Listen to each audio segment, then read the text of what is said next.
Hi everyone, welcome to Intelligence Modifier. I'm Theo, I'm Clint. and welcome to the 16th day of RPGaDay. Today's prompt is dramatic, and about halfway through this video, we will officially have hit halfway through. Yeah, so wherever that is. But that's decimal, so who gives a crap? Yesterday was halfway through. There's Yeah, 31 days, doesn't yep. matter. We're over halfway there. So today's prompt is dramatic, so we're doing dramatic character stories. And Clint, you get to start us off. This was hard. I feel like Yeah. I don't, and I think that's just because I don't play in a lot of dramatics games very often. Okay. So a dramatic character story, I guess, was a recent one shot that our friend Jonathan did for Trail of Cthulhu. I was a professor, and it's Trail of Cthulhu, so basically, and it's a one shot. Like the two things that means your character is probably going to die. Um, we we are trying to find out that this crazy stuff is happening because it's Cthulhu, so weird stuff's always happening. So we find out it's eventually. I mean, I know out of game eventually what it actually is. It was the color out of space was what was going on. So we get down to this thing, and basically us figuring out what it is us actually just finding it, drive down to the bottoms of these caves or walk down these caves to the bottom and discover what is actually going on. And this is after I think one person has gone fully insane by seeing someone just disintegrate into a corpse that they knew was a friend.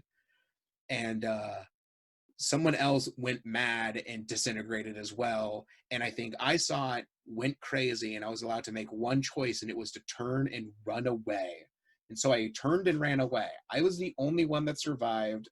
I was homeless, absolutely insane, fully broken by this. But I think that was the most dramatic story that I'd been in. But because the only other things I could think is just like gamer group drama, and that's not what RPGaDay is Oh, about. So we're not going to go into that stuff, even though that's like it'd be more fun to talk about sometimes. But that's not what this is about. We don't do dramatic stories. We do there's not a lot of really like super dramatic moments. It's hard to do it unless it's like the right setting. So I yeah. sadly don't Well, have sometimes. sometimes D I the D&D campaigns do have the dramatic moments. I know for Tyranny of Dragons, we have not hit that dramatic moment yet because we're about to hit the first big one, and then we get to the next big one when we actually fight, Tiamat. yeah, as of right now, if you guys probably watching this, I'm slogging my group through Tyranny of Dragons right now. I Oh, only know I only know about the ending point because that was kind of the whole point of it. That they actually tell you in the second before they came out with the bit with the one book. They kind of like the second book. It's like you fight Tiamat. Have fun. I'm like, yeah, as soon as the second book came out, and it's like it's the rise of Tiamat. Like, oh yeah, look, so she it's like with rises. yeah, it's like with that's for me. I'm actually gonna talk about I'll talk about like dramatic moments. Sorry, I have to We've gesture got this way. I have to gesture out the window to gesture towards you. I always forget about that. no. I'm at the window. I also have to gesture toward my window if I'm going to point at you then, because my window's on this side of me. That's funny. So I have dramatic moments in games that create great story moments. Like we just talked about a couple for Tyranny of Dragons. In Descendant of Avernus, you've got the big dramatic moment that can come up that my group is never going to get to because we're about to go to a new game because too many players have come and gone, and it's like, there's like two people left. Yeah, the Two campaign originals. died from just atrophy, just the death of 1,000 cuts, and No, yeah, it was. We lost too many players. We still have a yeah, group. We've been replacing them regularly, but eventually it's just a new group. So yeah. So we're gonna be doing something different. We're doing the new Icewind Dale game when it comes out in September less than a month. September I, 15th. I had to remember what day we were on for this video Oh, true. Yeah, for the comment. it's the 16th. If you're in Washington, stay cool. It's like 97 today. God help us all. It sucks. We're filming on the 14th. It's not that bad right Yeah, now. it's not that bad. It's like everyone stay cool. It's only 95 degrees. Yeah, that's future intelligence mod problem, not today. Exactly.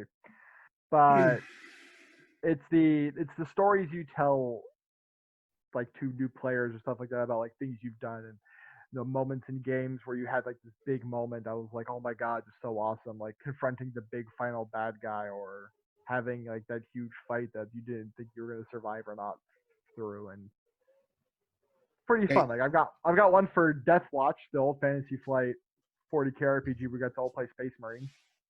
Pretty fun actually, and my character gave up his life to gave up his life to get everyone else so that everyone else can escape because the DM was just being a I'm gonna try and kill everyone mode, and that's not fun when you're Space Marines because it takes a lot to kill you, so it just becomes non-stop fighting against things that just crit you every single time and bring you lower and lower in health, and you're just like, this is dumb.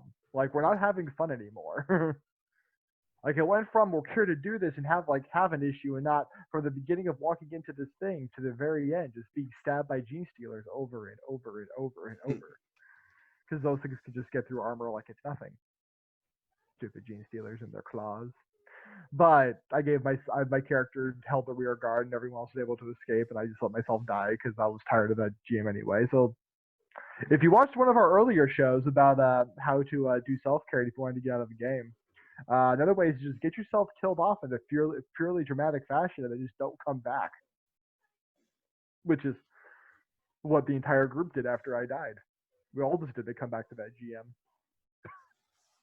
GM. Yeah, I think the D&D campaigns have some of the best like dramatic moments built into them. I Like think Descendant to Avernus, you've got the Archangels, the Archdevils, Zariel, who you can either fight or redeem, or you have my favorite one of we need to free the city. There's three different ways to do it. Either A, make a new deal with Zariel and she'll release the city. B, convince Tiamat to attack the chains, which is I was gonna push the group toward doing because I really wanted that joyful interactions, but everyone realizes there's a major artifact on this Dragonborn's arm.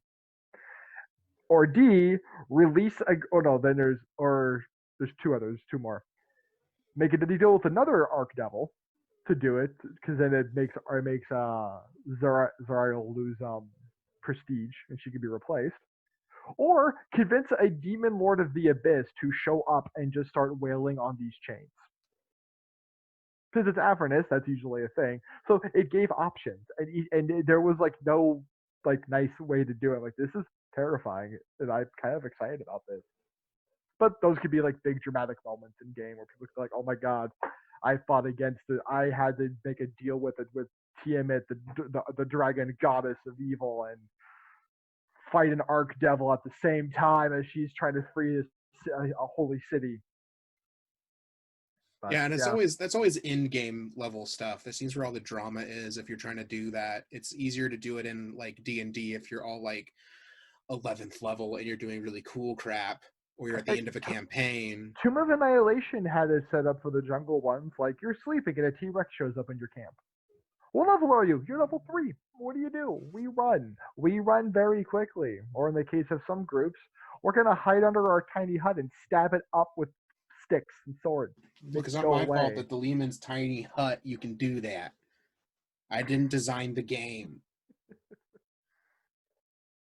Hey, I like you guys sitting in I like the way of like, well, maybe we should not do this all the time. Let's camp. Okay, cool. Why does everything smell like shit now? Oh, I guess dinosaurs defecated outside it. Rainwater pushed it all in because it's doesn't get stopped by the hut. It was fun. Liam and Tiny Hug. They actually have that written in the campaign too for like how to deal with players who use this spell, like what you can do so that you don't, so it doesn't become a crutch slash like make you resent your players. Kind of how with the Phantom Steeds, which can go up to like 700 miles an hour in Curse of Strahd, because they can go from one end of the domain to the other end of the domain in like 15 minutes. But you're also moving so fast you can't dodge things that are in the way, like tree branches. So back to drama. Yeah, it's still dramatic. It's just different kinds of drama. DM to player drama.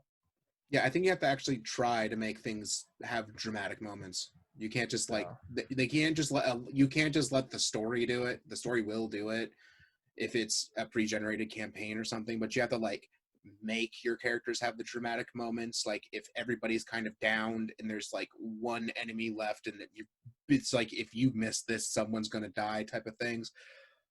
I guess actually that happened in the last game I ran when Jonathan's character died. It was one of those Yeah, like, that was look, that was pretty yeah, dramatic. that was a dramatic moment. His character officially actually died. It was, you know, more like if he fails this role, his character's dead.